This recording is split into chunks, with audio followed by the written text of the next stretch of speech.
আসসালামুআলাইকুম ওয়া রাহমাতুল্লাহ। ইন্নাল হামদালিল্লাহ ওয়াসসালাতু ওয়াসসালামু আলা রাসূলিল্লাহ, আম্মা বা'দ।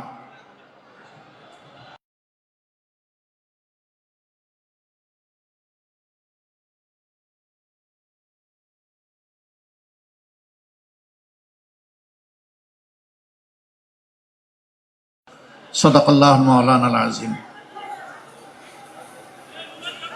আসন্ন নির্বাচনকে সামনে রেখে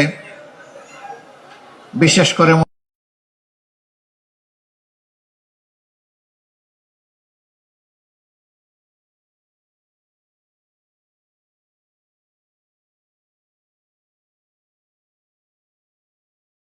আইনজীবী ব্যারিস্টার মীর আহমদ বিন কাসেম আরমান, তার সমর্থনে আজকে সভামঞ্চে বসা জামাত ইসলামী সহ 11 দলের সম্মানিত নেতৃবৃন্দ, সম্মানিত এলাকাবাসী ভাই ও বোনেরা,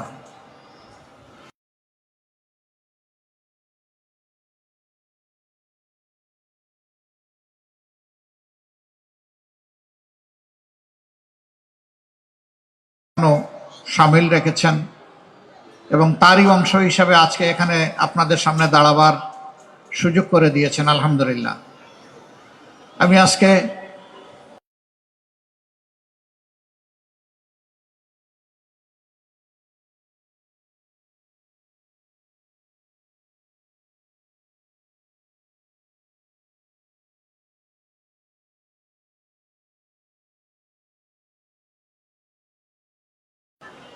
গত 15.5 বছর যাদের চোখের কোনায় আমি পানি দেখি নাই, আমি রক্ত দেখেছি।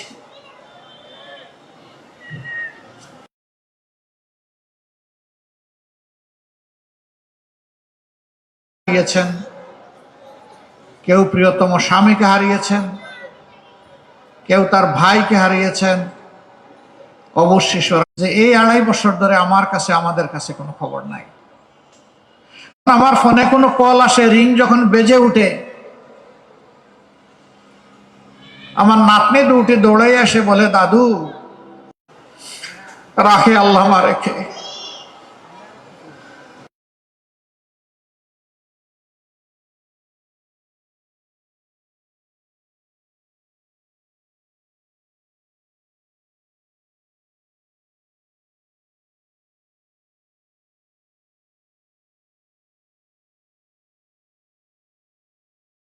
আরমানের কি অপরাধ ছিল তার পিতার এবং পিতার বন্ধুদের?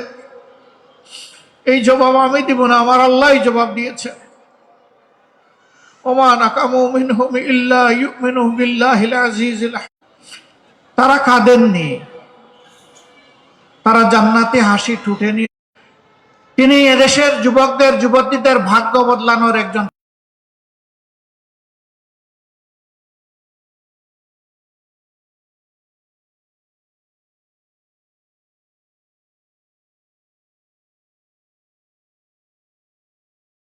আসবেন না।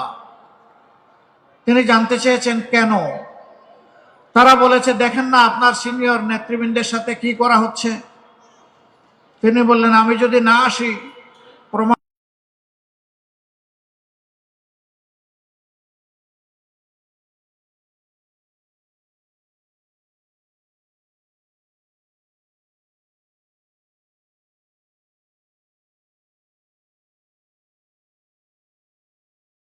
দিতে পারবো ইনশাআল্লাহ। আমি সেদিন কাঠ গড়াইয়া দাঁড়িয়ে বলবো, আমার বিরুদ্ধে যে অভিযোগ আনা হয়েছে তা 100% মিথ্যা।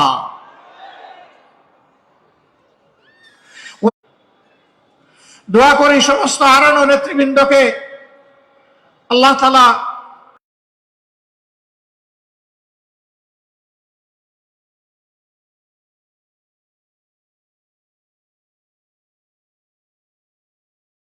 খুলে দিন, সেখানে বসন্তের বাতাস আল্লাহ প্রবাহিত করে দিন। তার প্রিয় মায়ার মেহমান হিসেবে তাদেরকে আল্লাহ তাআলা কবুল করুন। তাদের প্রতি ফোঁটা রক্তের ঋণ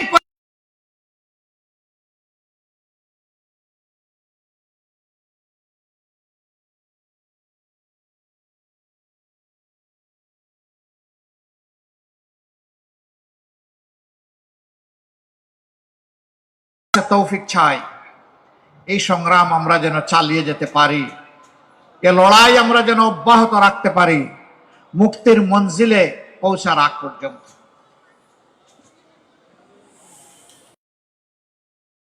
স্মরণ করছি, বিশেষ করে 2006 সালের লগিবইন্টার তাণ্ডবে নিহত 28 অক্টোবরের শহীদ, 2009 সালের পিলকানার শহীদান,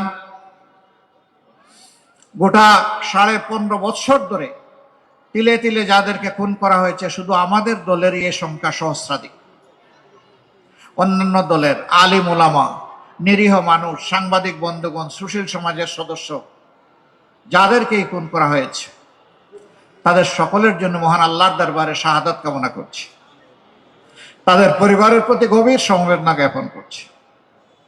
এই লড়াই সংগ্রামে যারা অংশীদার হয়ে আহত হয়ে পঙ্গুত্ব বরণ করেছেন, মহান আল্লাহর দরবারে তাদের জন্য সুস্থতা কামনা করছি। এই লড়াই সংগ্রামে যে সমস্ত মায়েরা কুলের শিশু বুকে নিয়ে রাস্তায় নেমে এসেছিলেন, উত্তরায় একটা মাকে জিজ্ঞেস করা হয়েছিল, সাংঘাতিক, কি করেছেন আপনি মা? তিনি বললেন, কি করলাম আমি? এই শিশুর বয়স কত? বললেন 10 মাস। এই 10 মাসের শিশুকে আপনি কুলে নিয়ে এখানে আসলেন কেন? মুহুর্মুহু গুলি আর টিয়ার শেল। তিনি বললেন, তাতে কি হয়েছে? সাংবাদিক আবার বলছে, বন্ধুটি বলছে, মা, একটা গুলি এসে তো আপনাকে, আপনার সন্তানকে তুলে নিয়ে যেতে পারে। সেদিন আমি হব একজন গর্বিত শহীদ, আমার সন্তানও হবে একজন গর্বিত শহীদ।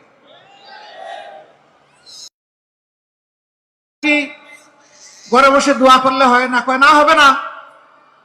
আল্লাহ শুধু আমাকে একটি সন্তান দান করেননি, আজ বাংলাদেশের রাস্তাঘাটে পথে প্রান্তরে মানবতার মুক্তির জন্য যে সমস্ত যুবক যুবতীরা, তরুণ তরুণীরা, শিশুরা নেমে পড়েছে, এই সবগুলো আমার সন্তান।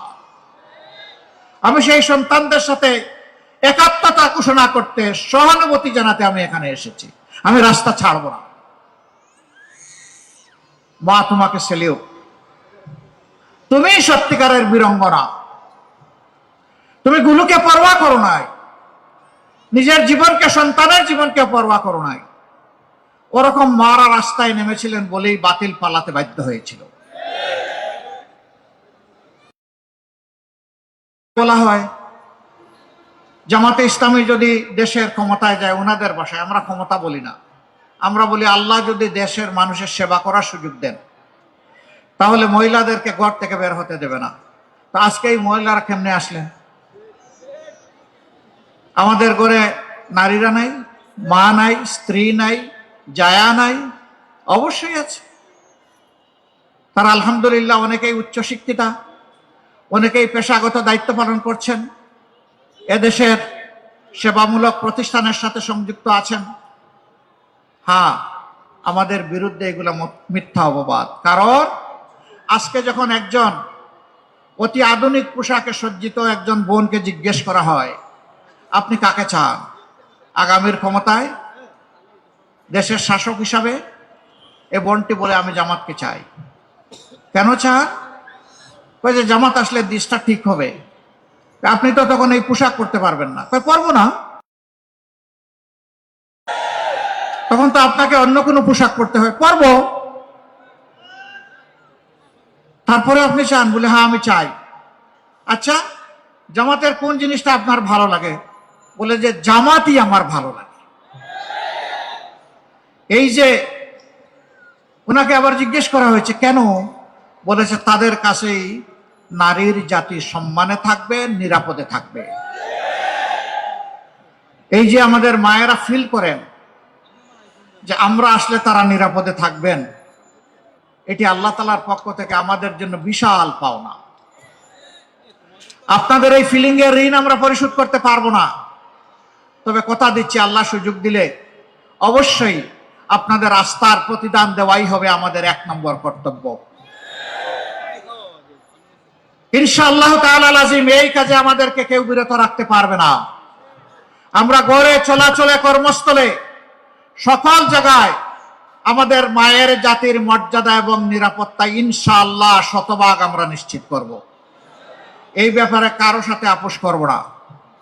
কিছু বেবুস শীতের দিনে মাথা গরম করে এখন আমাদের মায়েদের প্রতি অশোভন আচরণ করে। এর বেশি আর আমি বলতে চাচ্ছি না, বেশি বললে কান্না আসে।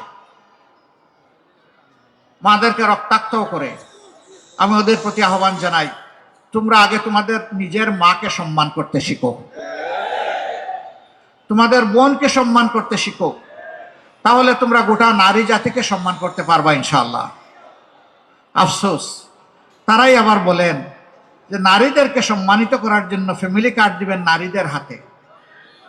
আপনি এক হাতে ফ্যামিলি কার্ড, আরেক হাতে আমার মায়ের গায়ে হাত, এই দুইটা আমরা দেখতে চাই না। মারা মিছিল করে আপনাদের কারো কাছে ফ্যামিলি কার্ড চায় না। এই মারা ইজ্জতের সাথে বাঁচতে চায়।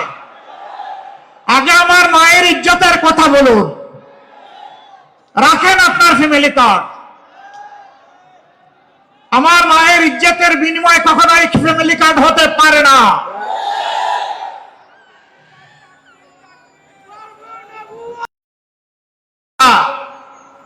যুবক যুবতীরা আমার বাড়িতে এবং কারো বাড়িতে মিছিল নিয়ে গিয়ে বলে নাই আমাদেরকে বেকার ভাতা দিন।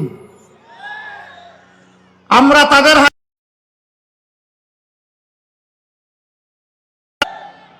আমরা চাই তাদের প্রত্যেকের হাতে হালাল রুজি করার জন্য মর্যাদার কাজ তুলে দিতে চাই। আমাদের যুবকরা যুবতীরা গর্ব করে বলবে, আমি বাংলাদেশ, এটি আমার প্রিয় বাংলাদেশ। এই বাংলাদেশকে দিতে চাই, নিতে চাই না। হ্যাঁ, রাষ্ট্রের কিন্তু সেটা মর্যাদার সাথে ইনশাআল্লাহ আমরা সেই শিক্ষা, সেই দক্ষতা, সেই প্রশিক্ষণ, সেই কাজ ইনশাআল্লাহ যুব সমাজের হাতে তুলে দেব। আমাদেরকে দেখিয়ে গেছেন এই কাজ কিভাবে করতে হয়। স্বাস্থ্য সেবার পথ প্রদর্শক, যিনি যুগান্তকারী বিপ্লব এনেছিলেন স্বাস্থ্য সেবায়, তারপরে তারই শেষ করে দিল। ইনশাআল্লাহ প্রতিটি শিশু থেকে বৃদ্ধ, মা থেকে বাবা, সবার জন্য স্বাস্থ্য সেবা নিশ্চিত করা হবে ইনশাআল্লাহ। শিক্ষা কারো করুণার দান নয়। জ্বরে পড়া শিশুটি গরিবের ঘরে জন্ম নিয়েছে, এটা তার অপরাধ নয়। রাষ্ট্রকে তারও দায়িত্ব। আমরা বংশানুক্রমিক কোন শাসন ব্যবস্থা চাই না। রাজার ছেলে রাজা হবে এটা দেখতে চাই না। একজন ভিক্ষুকের ছেলেও যদি তার মেধা থাকে, সে একদিন বাংলাদেশের প্রধানমন্ত্রী হবে। সেই সাম্যের বাংলাদেশ আমরা গড়তে চাই ইনশাআল্লাহ। এর জন্য আমাদের স্পষ্ট ঘোষণা, দুর্নীতি আমরা করি না, আমাদের সাথে এটা যায়।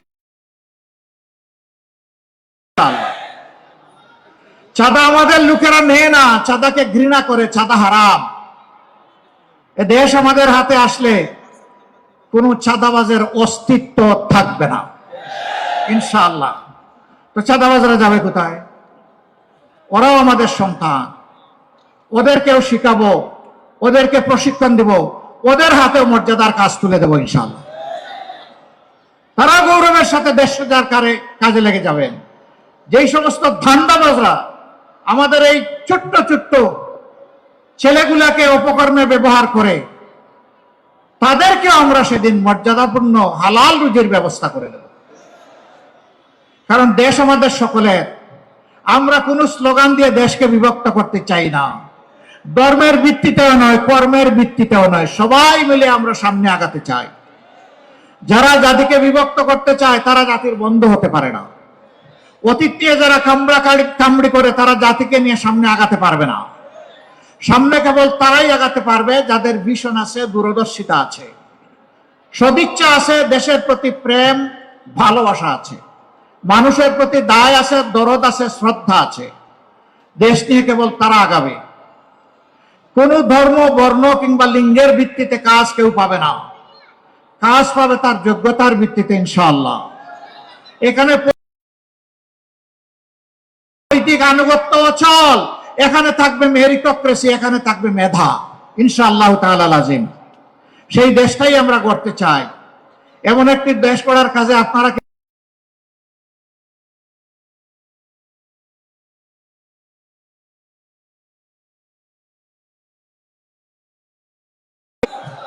জনে জনে সবাইকে বলবেন, আমাদের সালাম পৌঁছাবেন ইনশাআল্লাহ তাআলা লাজিম।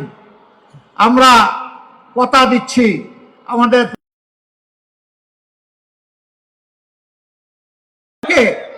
ইনশাআল্লাহ এই নীতিতে ওজন করে তার যে অধিকার তার হাতে সেটা পৌঁছে দেব ইনশাআল্লাহ। এটার জন্য কাউকে রাস্তায় নেমে আন্দোলন করতে হবে না, মূল্যবান সময় ব্যয় করতে হবে না, পুলিশের মুখোমুখি হতে হবে না, রোদে শুকাতে হবে না, বৃষ্টিতে প্রেস ক্লাবের সামনে শুয়ে থাকতে হবে না ইনশাআল্লাহ। আমরা দায়বদ্ধ থাকব। আমাদের নেতা হযরত ওমর ইবনুল খাত্তাব রাদিয়াল্লাহু আনহু বলেছিলেন, আমি ওমর শাসক থাকা অবস্থায় ফুরাত নদীর তীরে মানুষ তো দূরের কথা, একটা কুকুরও যদি না খেয়ে মারা যায়, আমি ওমরকে হাসরের দিন আল্লাহর দরবারে জবাব দিতে হবে। তাদেরকে বুকে ধারণ করি, আমরা তাদের যে পথ সেই পথ ধরে চলতে চাই। ভাই ও বোনেরা, আপনারা 14 নম্বর আসনটি আমাদেরকে উপহার দিন, আমাদেরকে মানে 18 কোটি মানুষকে উপহার দিন। আমি স্পষ্ট বলছি, আমি জামাতে ইসলামীর বিজয় চাই না, আমি 18 কোটি মানুষের বিজয় চাই, আমি ন্যায়ের বিজয় চাই, আমি দুর্নীতিমুক্ত বাংলাদেশের আকাঙ্ক্ষা যারা অন্তরে পোষণ করে তার বিজয় চাই। জুলুমের শিকার 18 কোটি মানুষ যারা জুলুম থেকে মুক্তি চায়, আমি তাদের বিজয় চাই। সেই বিজয়ের প্রতীক হচ্ছে দাড়িপাল্লা, ইনসাফের প্রতীক। সমাজে আমরা শিশু থেকে বৃদ্ধ, গরিব থেকে ধনী, শিক্ষিত থেকে অশিক্ষিত, সবার জন্য লিঙ্গ, ধর্ম, বর্ণ নির্বিশেষে ন্যায় বিচার কায়েম করব ইনশাআল্লাহ। তবে কোরআনের ভিত্তিতে, কোরআনের মূলনীতির ভিত্তিতে। সম্মানিত এলাকাবাসী, এবার আমি ইনসাফের প্রতীক দাড়িপাল্লা আমাদের গর্বের দল। ও আল্লাহ, ও আল্লাহ, এরা তো এমন বহু মায়ের মুখ খালি করেছে, উদার হয়ে সন্তান গিয়েছে, ফিরে আসে নাই। দেখা করেছি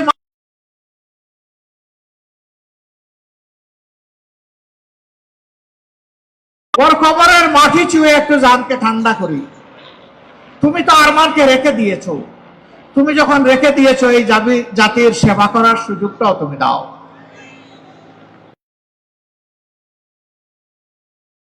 থাকবেন ইনশাআল্লাহ, শুধু 12 তারিখ এখন থাকবেন না, এখন থেকে দিন রাত একাকার করে এই প্রতীকের ইনসাফের প্রতি